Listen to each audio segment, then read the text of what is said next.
Yes. A má zas tuhle mrtkovinu. Takže ji musíme postavit. Pusto.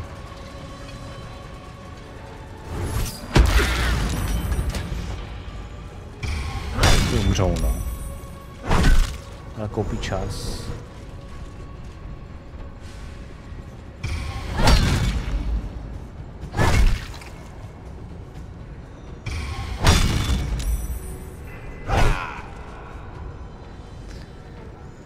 Jo, díky tomu je ten fight zajímavý, jo.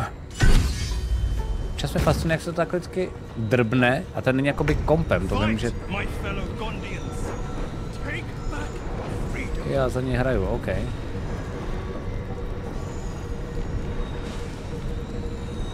Ten není moc dobrý teda, ale OK.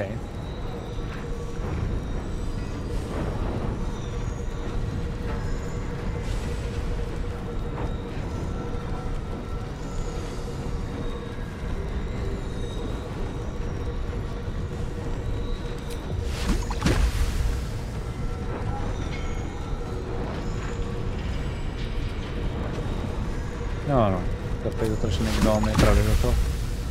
Nemůžu čekat moc víc, ale je ta ploška na hovno. To je to taky, že já tady s ním bohužel nic zatím neudělám.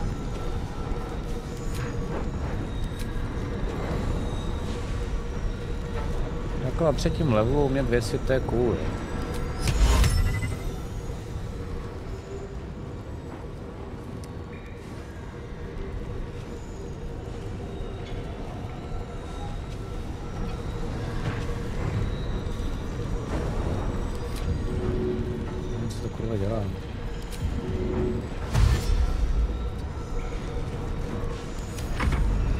Tak, pojďte. Ty vole, tam úplně nevím. Aha, OK, držím hubu, pardon, omlouvám se. Dost cool, baby.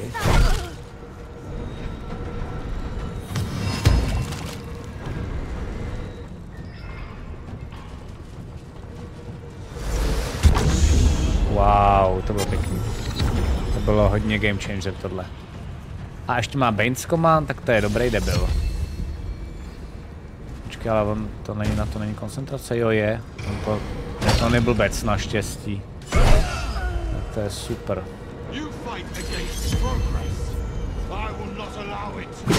Fight už jsem bohužel asi si myslím unavený všechno. A už na čtvrtém.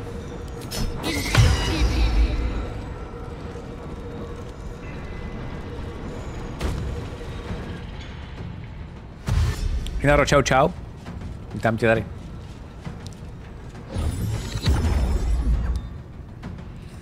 Je nás málo. Postupně popadají.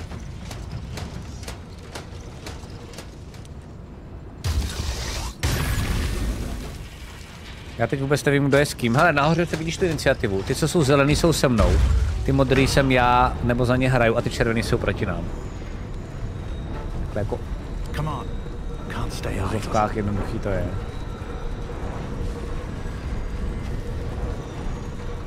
To je to na ten zmetek, který dává Aura of Terror.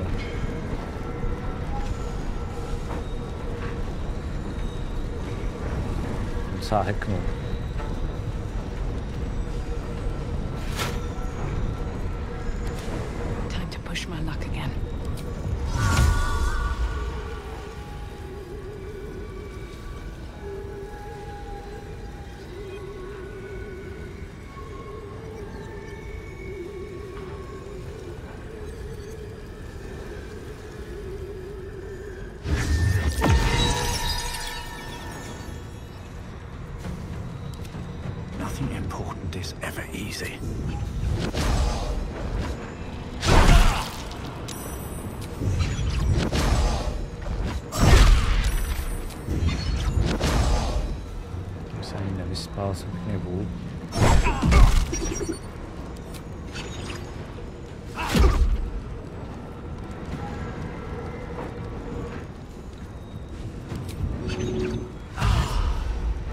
Hey, Captain Bora. How it's going? I'm a bit tired because it's 11 p.m. But so far so good. This is really a tough fight for me. You can see on the initiative order on the top of the screen a lot of red characters which are enemies. So it's quite challenging for me. More challenging in this hour, but yeah, it's good. Mimochodem přivítejte Captain Bora, můj první zahraniční divák. Jsem na dovolený z Madridu, tak jsem se přišel juknout. Ty se máš, není tam vedro? Budu střívat už jenom chviličku, jsem unavený. Zítra tady zase budu od 10 od rána i ráno. I know that you got this, even though it is tough fight. I think it's still doable,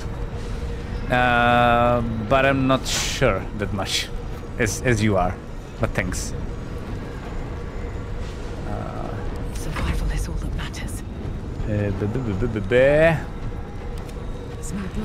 Zabít tohodle. Jedna. A druhá, baby, pojď, prosím, yes! Super. Tohle je zásadní. Tohle je naprosto zásadní.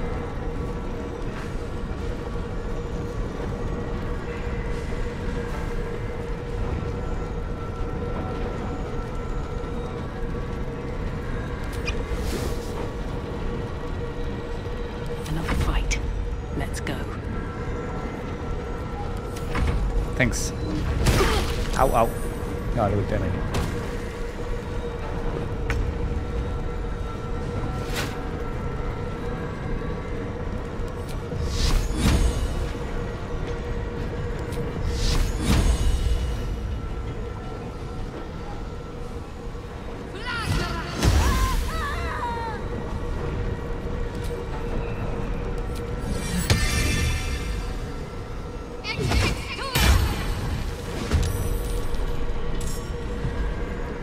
Máme dvě ty, co musíme zastavit, jo. To jsem teďkom posral a možná chcípnou teda. Na to, že miluji, že ty věci probíhají i bez tebe, takže se do různých situací můžeš dostat v rozdílném stádiu, pokud přijdeš o chvíli dříve nebo později, to je super.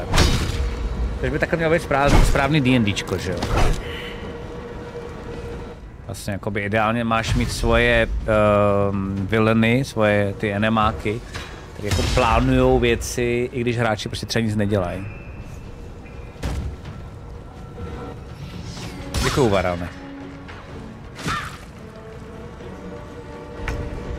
Jakože nenakazuju vám to by mě ani nenapadlo, ale pokud někdo umíte anglicky a občas byste vzali ten Bora jako anglicky do hry, to samozřejmě, aby se to tady nezměnil v anglický stream, tak budu jedině rád.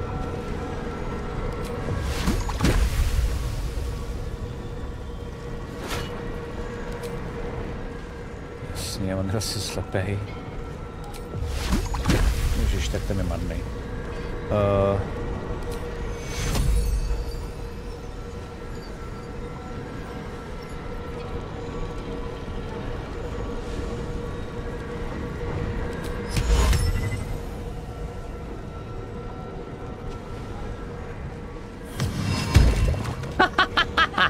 To je cool.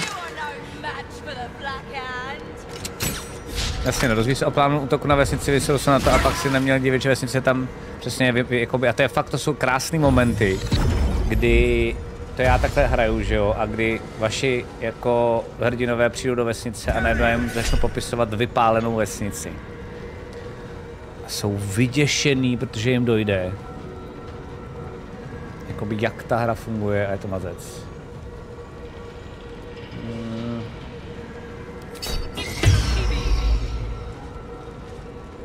Třeba aby mi vydržel ještě o chviličku díl. Dobrá, to je další, jsou 3, tyvo, to nemůžu dát teďko. Ne s tím, jak jsem nevyspalej a ne s tím, že jsem se nevyspal reálně ani předtím.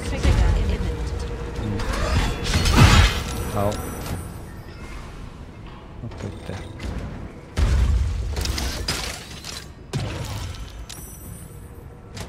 Tyvo, takhle nahoře, jo, hustý.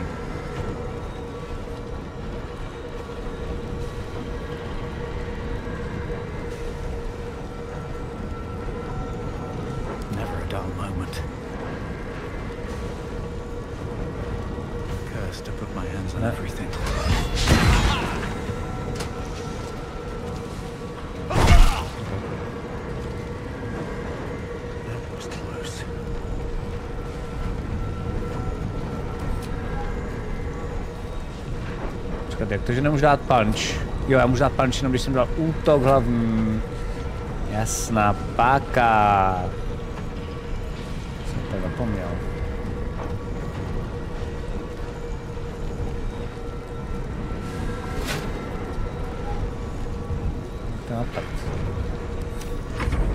Nothing important is ever easy.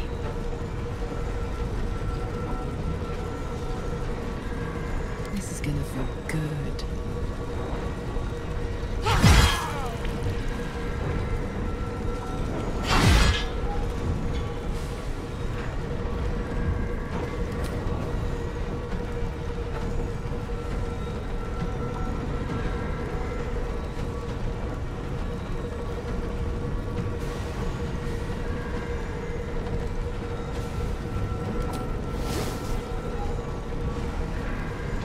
Ještě pár zahraničních diváků a za co bude PewDiePie Twitche, no jasně, jasně. Still breathing, despite everything.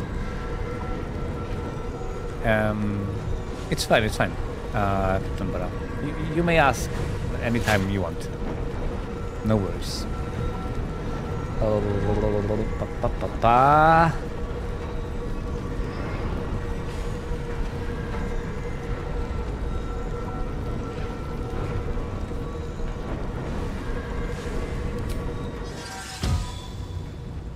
Možná tohle? Wow. Too far. Fuck.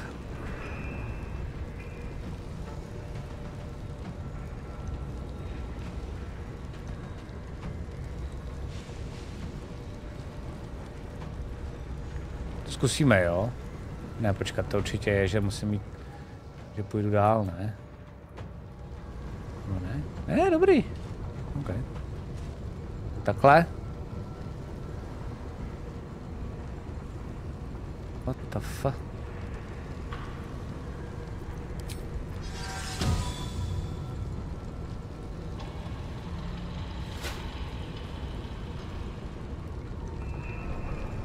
Nefacha. To je jedno.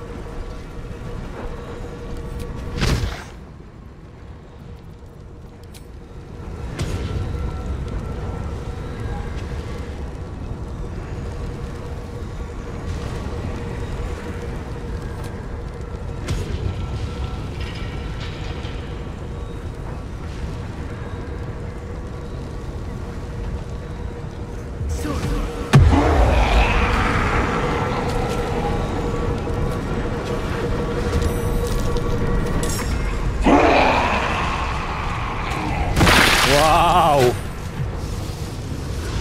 Cool.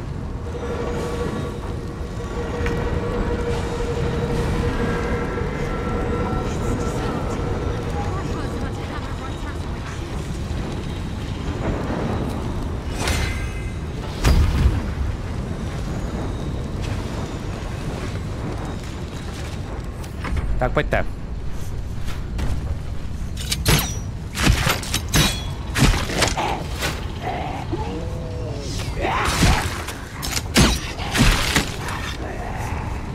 No jinak naštvaný. O. O.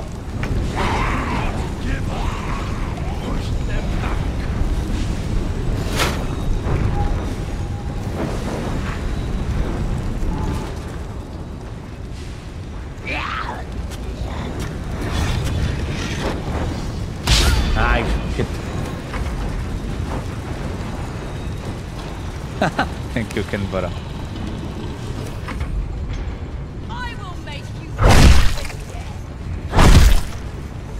Jakoby...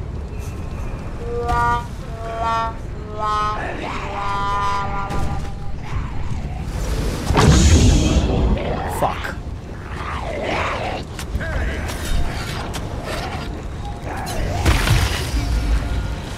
To je cool, to je cool, já jsem dal counter spell, ale protože jsem v silenceu, tak mi to nefunguje, tudíž to proclo, tudíž je to jako sundalo, mám radost.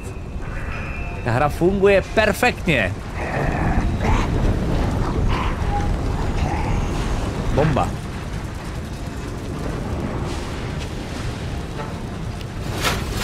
Au.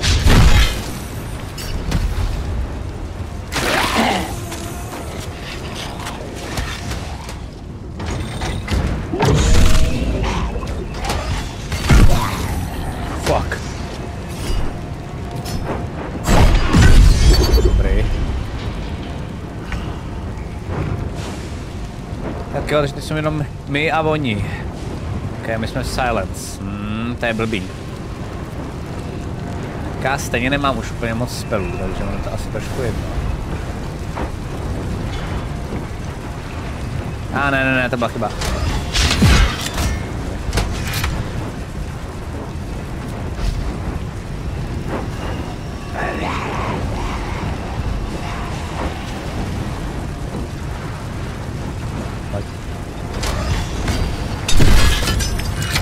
Au. Dobře. Tak mám smůlu.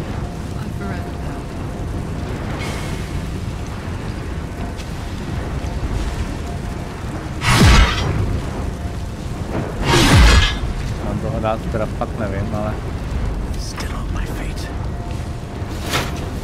Každopádně já musím sundat.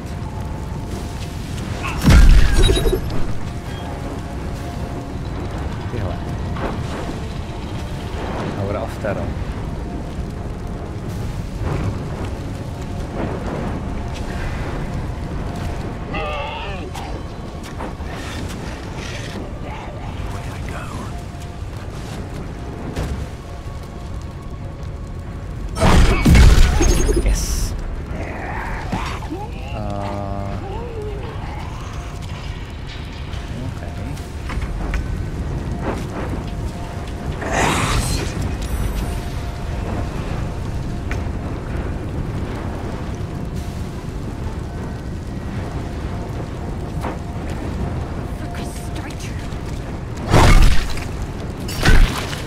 Wow! OK. A budeme tankovat.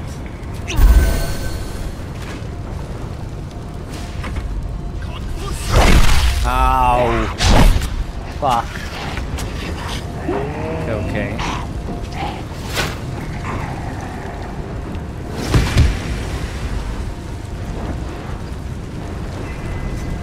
Naftu. Hledá naftu.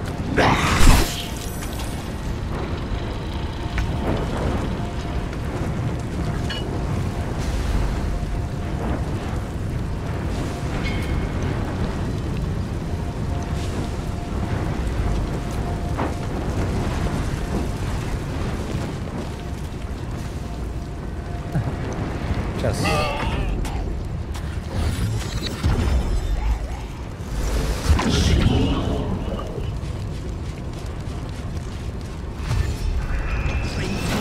Musím dát quality silence.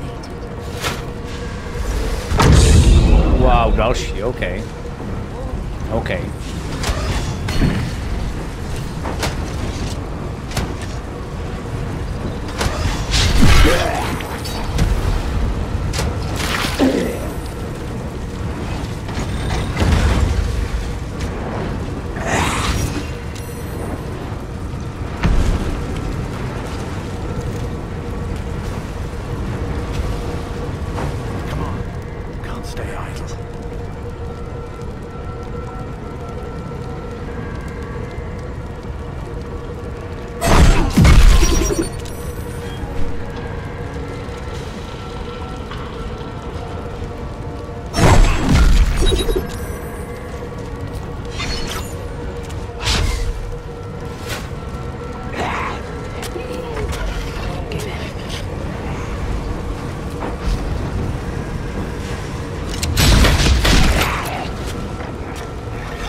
Nebyl být tohle, no. Nice. Super, super, super, super. Tak, baby.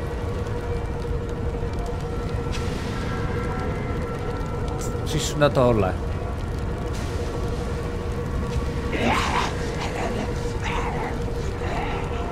Pojď.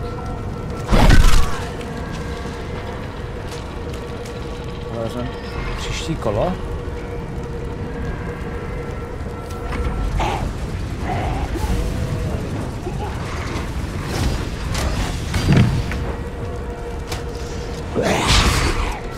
Velký AI, vítám tě tady, čágo, čágo.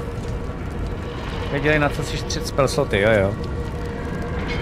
Road kill ještě neumíš, Pepelo. Sranda by bylo, kdyby se zakástil NPC na Monka, co má po 60. Hele, jako asi jo, ale to tady low level, no, takže...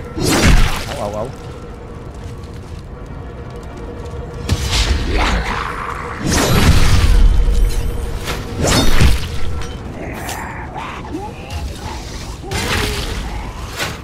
Au!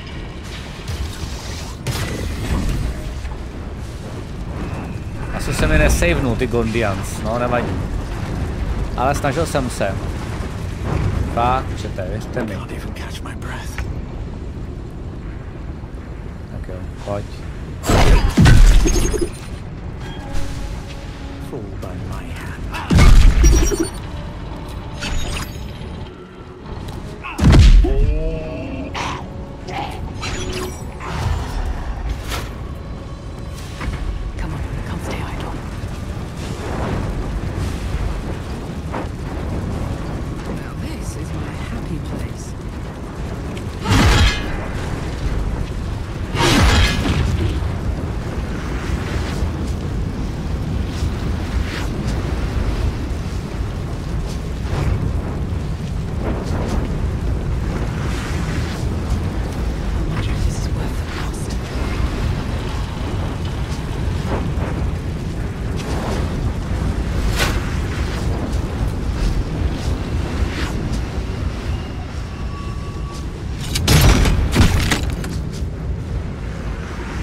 Pojď.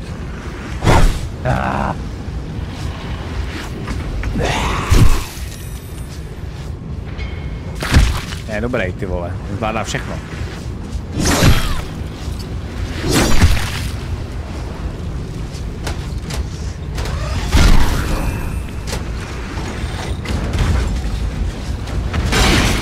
Au!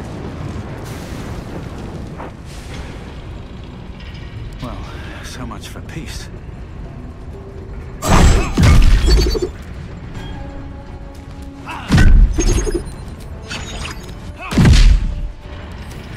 Well, so much for peace.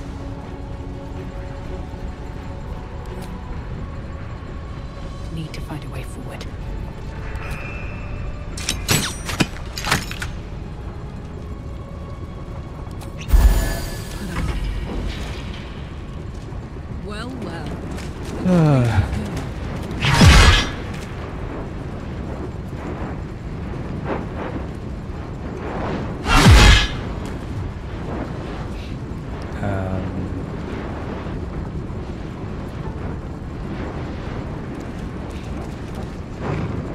To si myslím, že na nějaký další timeout od Muhe byl jakoby jasný spoil a to není 12, tak jsem trochu nasraný, já jsem to bohužel stihnul přečíst Izu, takže neboj se klidně nějaký dalšího timoutu. Naber se kře, vole, propleskni se. Jo. Sorry, ale byl bych jenom sprostej. To byl spoil, ty jsi mi řekl, co bude na konci jako u bose? Jsi normální? Ty v práci píšeš scénář do seriálu, nebo co ty přesně jako freelancer děláš? Hele, nic neděj. Je to, jako píšu, nebo já nepíšu scénáře, já jenom jakoby dramaturguju, to znamená dialogistům vracím zpátky jako některé věci, jakože třeba když je to blbý, nebo to mají zlepšit a tak podobně. Ale píšu... Doufám, že se nestane, no, OK. Píšu scénáře, pak taky ještě jako prodečko, to píšu já sám scénáře. Občas píšu, já nevím, jsem tam nějaký články a tak podobně, takže jsou takové různé věci. Jo. Různé věci.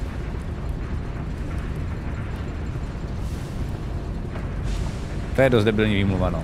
Já nevěděl, že to bude spoiler, když jsem ti řekl, co všechno bude za animáky z Lorda Gortáše.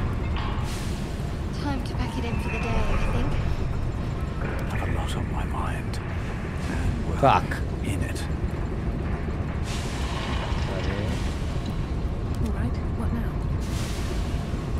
vždycky fascinuje, proč je tady to zelený, když jakoby já to pak... Já nemůžu použít. Můžu? Můžu. The corpse regards you lifelessly. Fuck, OK. Já dobrý.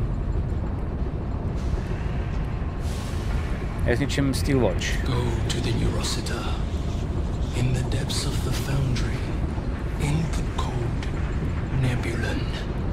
Then increase to maximum output. Nebulon. Maximum output, OK.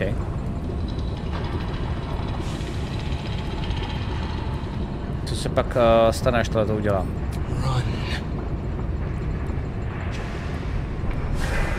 Donavrhnu Steel Watchery. Hide it. To my eternal shame. To je cool. Kdo jsi? Zana Tobin. Leader of the Lombians. O co se tady jedná? The Bay Knights came. Called us. Mimochodem, víc, co mě bavilo, Izu, že v tom rozhovoru bylo vidět, že i The Steel Witches. že i The spell's power wanes. You can ask no more questions. ten Sandwinkel ví, že tenhle ten spell se mi moc nepovedl, že chtěli si víc hrát s tím, že máte 5 variant, respektive 5 otázek a pak smůla. A podle mě jako chtěli udělat to, že těch otázek bude strašně moc dobrých a vy to vlastně jako nestihnete se zeptat na všechny ty dobré otázky. A líbilo se mi, že fakt má jako nějakou sebereflexi, že mu jasně, že to prostě nefachá, jak by mělo. Takže úplná pecka. Myslím si, že jaká jsem neoficiální čeština. Ne, neskoušel, že to je AI překlad AI a tuhle hru miluju moc na to, abych do toho šel. Někdo to tady zkoušel, nebo se spíš díval, jak to vypadá. Je to tak, že třeba občas ti to může zničit i průchod, protože najednou ta čeština je tak blbá, že neumíš chápat nějaký puzzle a zároveň to špatně jako řeší rody, takže raději ne. Lakýzy, moc krát děkuju za 9měsíční, když se povídám tě tady. Děkuju moc za podporu. Díky.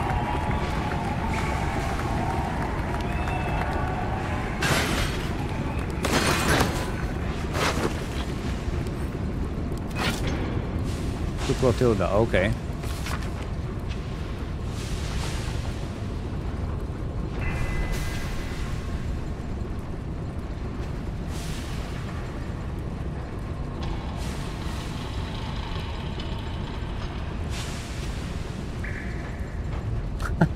To je vtipný. OK. Takže prostě strážce Lorda Gortáše se zamiloval do strážkyně, teda respektive do Reapera Bála. To je super. Uložím. Já to tady uložím. A já to tady dneska skončím, čete.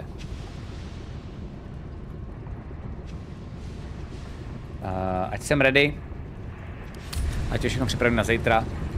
Dneško už bude mít takhle se po 10 let, ne? To už bude za chvíli tradiční program České televize, kdy se mi, že se snaží vzdělávat. Já mám pocit, že to je jako jedna z nejlepších věcí, co Dvořák minimálně vlastně v České televizi, jako co do ní přinesl.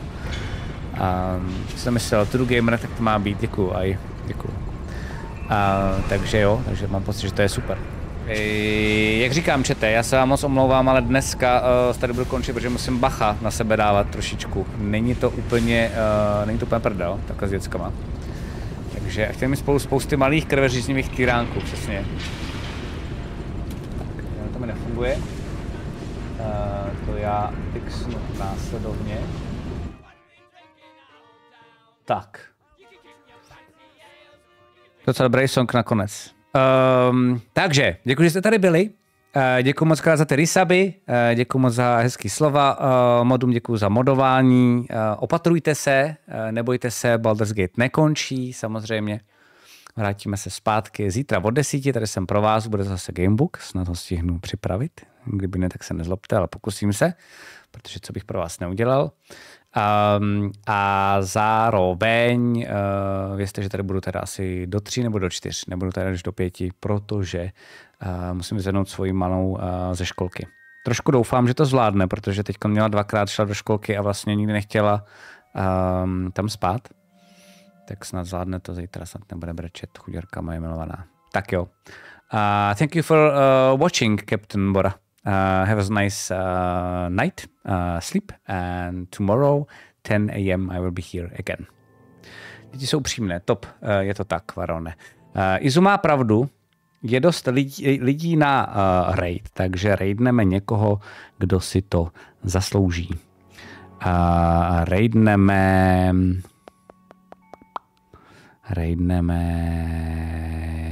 týpečka nebo scavengera? Vyberte si. Týpeček 1, scavenger 2, já nevím, jestli je znáte.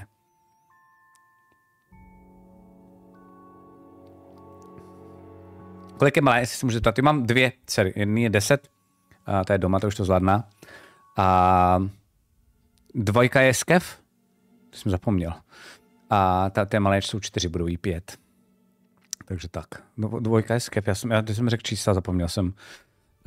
No to je jedno, prostě vás hodím. Hodím vás ke scavengerovi. Pozdravujte ho, tam ode mě, je to moc milý kluk. A já jdu chrápat. Teď to tady takhle zmáčku, mělo by to začít raidovat. Ha, vypadá to, že to funguje. Tak jo, mějte se hezky a dobrou noc, čete. Čego?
Bugy odlazeny. Marketing jede na plný výkon. Todd Howard spí. Prej si je jistý, že se to prodá, i když to bude sračka. Můžeme? Jdem na to. Starfield. Finální dojmy za 5, 4, 3, 2, 1.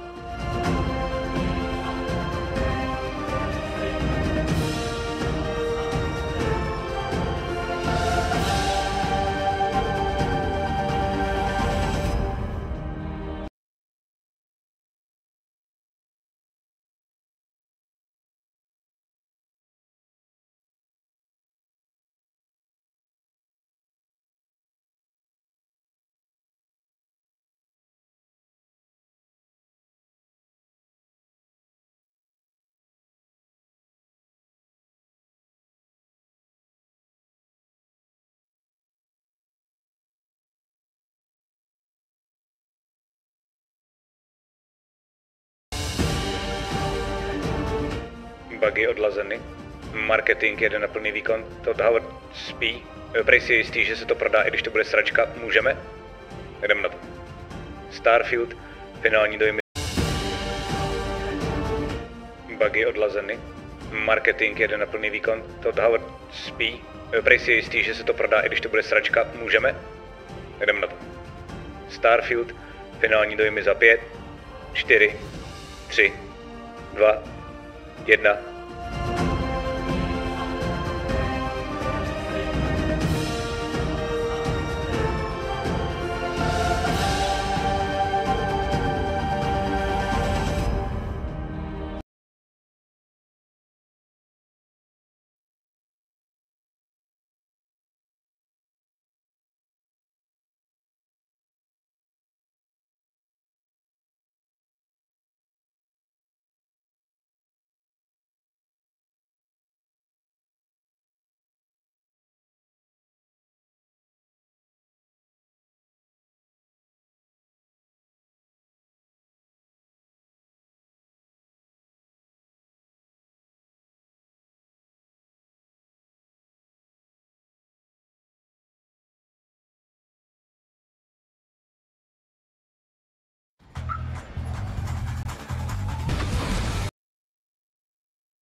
Ahoj, já vás zdravím, vítejte.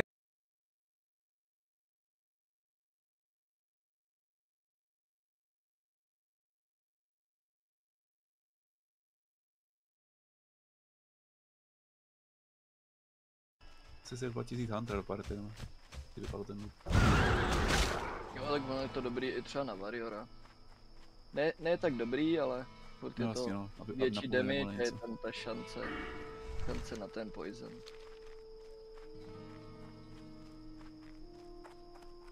Mně tu padly něco málo dobrýho. Aspoň ta stavka. U dalšího dílu o Baldur's Gate 3 a je to druhý díl mého takzvaného masterclassu, kde jsem si řekl, že jo. A najednou to vychylovalo více rolí.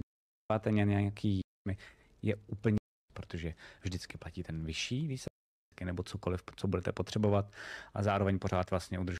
Sebral je nemákům, moudří teda vůbec nejsou. To znamená tam tunout i jeho, protože má 2 útoky, nevím kolik je, že už přibližně vím, že tím, jak na mě jdou takhle ze 2 stran, tak další kolo budu dělat to samé, co jsem řekl teď. To znamená, já budu ustupovat směrem sem. Budu dávat bacha, aby mě nemohli sítit v těch soubojích, ať už to hrajete na normál, nebo to budete hrát na taktična, tak najednou budete vědět, co máte dělat. Případně, když jste v háji a musíte začít, jak jsem říkal.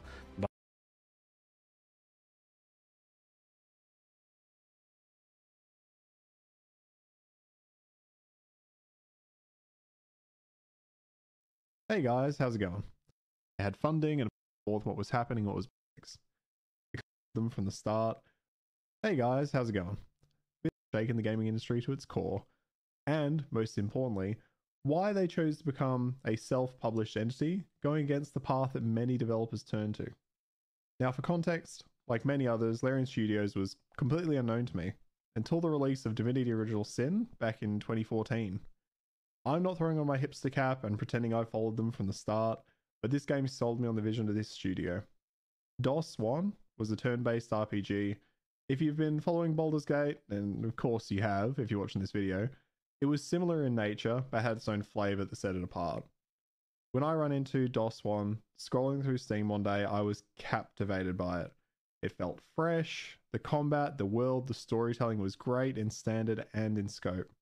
This game was crowdfunded and was the studio's fastest selling game and is arguably what set them on their path to BG3 and today's success. But let's dive back slightly further. Larian was founded by the game's current creative director, Sven Vinke.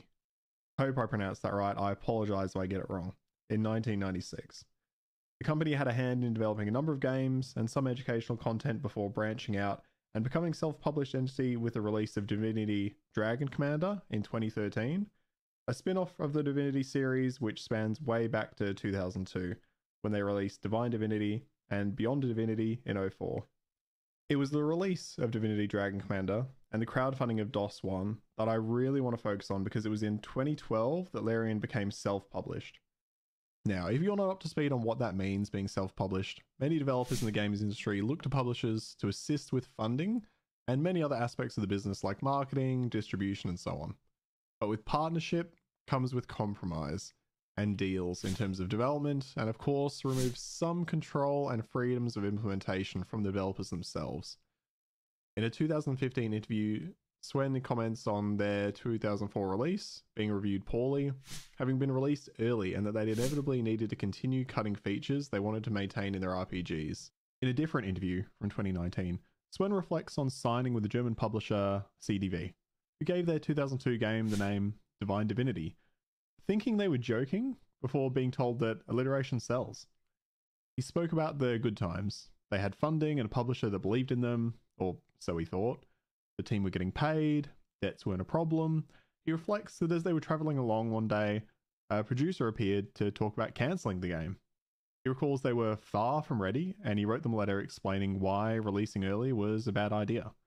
I gather from the context of the article linked in the description, by the way, release likely looked favourable to straight out cancellation. Sven told them it needed 6 more months, but then found they released the game, even being informed while he was on a press tour. He spoke about having a 30-man team dropping down to 3 people. His days descended into fixing save games, and it was horrible. In the aftermath, they were able to survive, taking contracts here and there and creating quite a successful kids kind of hybrid game TV show that aired in Belgium and then was sold to the BBC. They were able to bring the team back up to 10, 11 people and start their work on Divine Divinity, the second in the sequel, and clearly sticking with the name previously chosen for them. He speaks about, again, looking at publishing deals and hating it. He spoke about being naive at the time, and eventually finding a publisher who supported them in their idea of a game involving a dragon that could fly anywhere and land anywhere. Let's quickly remember that in 2007, that would have been a pretty lofty feat. But then the financial crisis of 2008.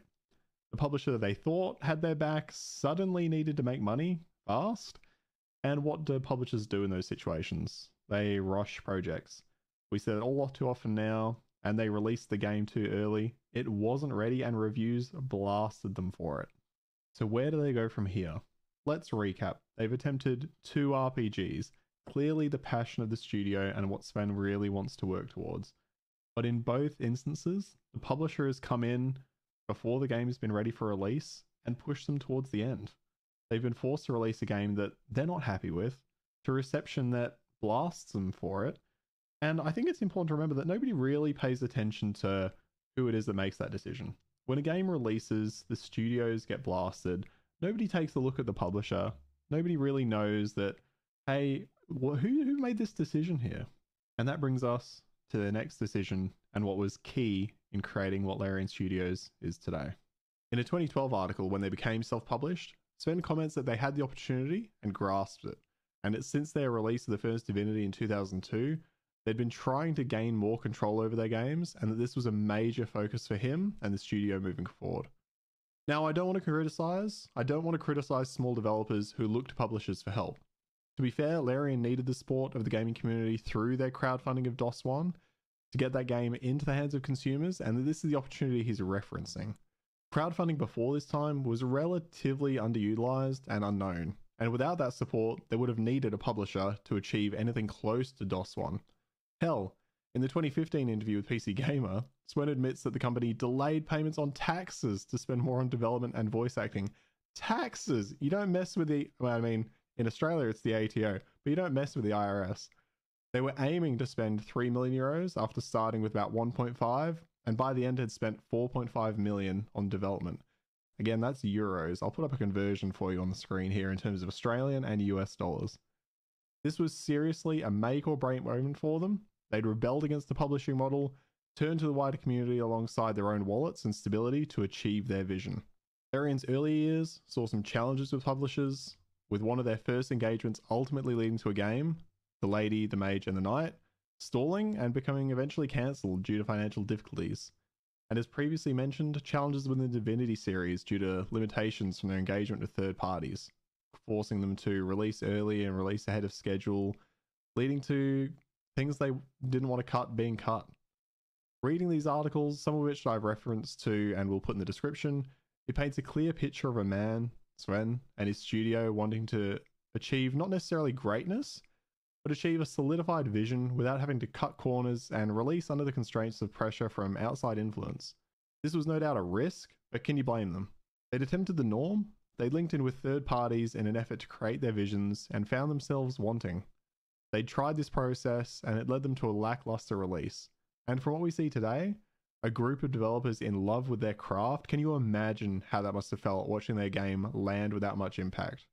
It takes an incredible amount of respect for the community and themselves as developers that after Beyond Divinity's release in 2004, which left the studio in debt, that they chose to rise like a phoenix from the ashes, then take the path of reducing staff and cutting down on costs. Sven said at the time, to keep their 30-person team together, they started their two new projects, DOS 1 and Dragon Commander. DOS 1 was intended to be the side project, but quickly overtook them and became such a large focus for the team because they really wanted to work on that large-scale RPG. They sacrificed everything to create these games, being in debt, missing payments, and coming in way over budget. It almost sounds insane, but it's clear that they were not going to sacrifice the consumer experience to release another half-baked project. On DOS 1's release, it became their fastest selling game. Let me just say, if you haven't played DOS 1, that is Divinity Original Sin, it holds up and it is worth a buy even today. And we pick up where I began this video.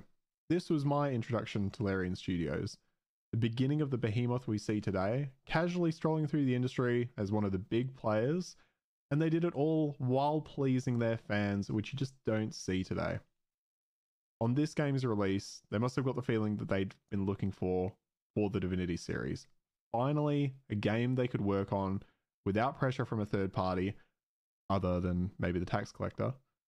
In a 2014 interview on release, Sven put part of the game's success down to their funding and development model, that being crowdsourced.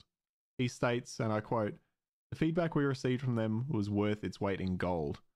Another quote, "It's almost a co-development between us and them, because they pointed out things we were doing wrong and encouraged us to expand on the areas we were doing it right. As a result, we get a group intelligence applied to a game. It's always much better than a single person." What strikes me about this statement and Sven's general attitude in the development breakdowns and interviews I've seen is his humility.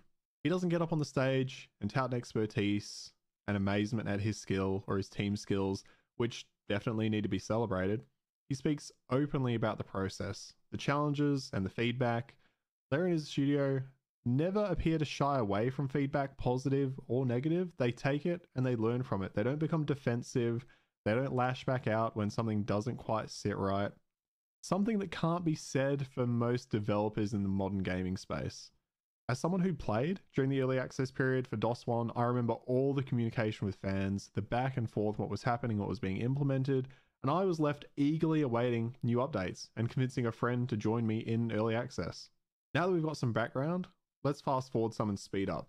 On the success of DOS 1, and after paying back their debts and bringing in some profit, they crowdfunded DOS 2. And within 12 hours of putting that up on Kickstarter, they hit their goal of $500,000. And then some, reaching over $2 million and smashing all of their stretch goals before they could even announce them. As you're expecting right now, the game killed it on release in 2017. After being early access for 1 year, it was DOS 2 that allowed me to then get another one of my friends on board, and this has been the true success of these games. Their ability to bring in a player base on word of mouth alone. For DOS 1, there was actually very little advertising done, says Sven. They had no funds left. They obviously wanted their game in the hands of fans, but after pouring everything in, their last pennies went to a few ads. But word of mouth is what really carried them to their goals, and you only achieve that through achieving fantastic products. And that brings us to now, Baldur's Gate 3. An interesting note is that on the release of DOS 1, and in one of the articles I've referenced, Sven mentioned trying to get interest from the IP holders to work on an RPG, but is coy and didn't announce what that game was. Wizards of the Coast did later acknowledge that Larian had reached out after DOS 1, but they felt the studio was too new. On the release of DOS 2, however, I think we can all agree and clearly understand why Wizards of the Coast did see that Larian had truly earned their reputation. They'd cast off the shackles of the publisher model, had successfully released 2 critically acclaimed RPGs, and were beginning to define the genre. And define it they did. Baldur's Gate 3, a game that has actually redefined the genre, breathing new life into CRPGs and terrifying the weak. Now, in their move from DOS 1 to DOS 2, the studio tripled in size, from 40 to 130 people. For context, Larian currently has around 450 developers following Baldur's Gate 3. Now, BG3 has been one of the biggest game releases for me in recent memory, partially because of my faith in this studio and my love of RPGs and the fantasy setting. But what has stood out for me most has been the absolute bollocking it's given the industry, and their response has been as childish as anticipated. All the while, Larian Studios have been calmly enjoying their success because they've freed themselves from what other developers are seeing as an impossible feat. I mean, releasing games in a complete state? These people are fucking nuts. Where are the missing features? I mean, where's the skin? Where's the skin shop? You know, I mean, at least they have a battle pass. What? There's no battle pass. Oh, the game's a single price, and that's it. Let someone get the torches and pitchforks, right? Because it has to be witchcraft, surely. Because how can a game survive in this era without any of this? Now, on a final note, before I dive into my rant on the state of the industry, I would like to take a moment again to express my deepest gratitude, my absolute congratulations, and thanks to this studio for their insane success, for their true commitment to their player base, and for not selling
member of the Trackers Alliance.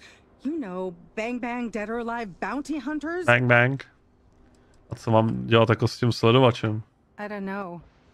I don't want anyone to get hurt, but he may not give you any choice. Proč bych to měl jako...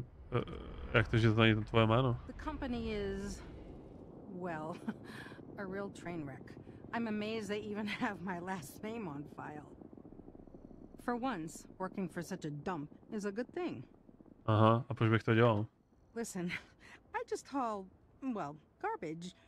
But you, I mean, you're armed and look, well, awesome. I'm awesome, thank you. I'm awesome.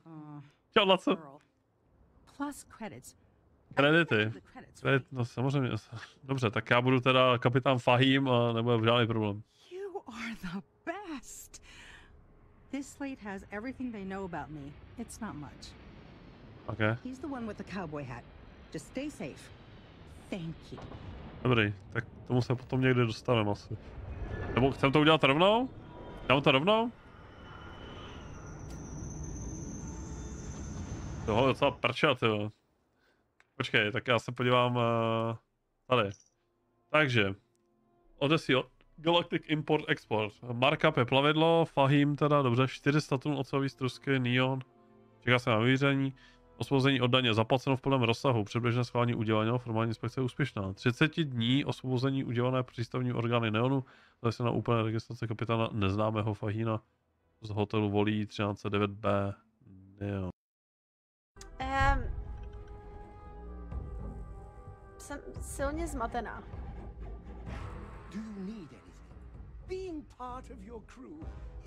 Jsem jakoby extrémně zmatená momentálně. Já vůbec nevím, co jsem tam měla dělat. A jak jsem to měla udělat.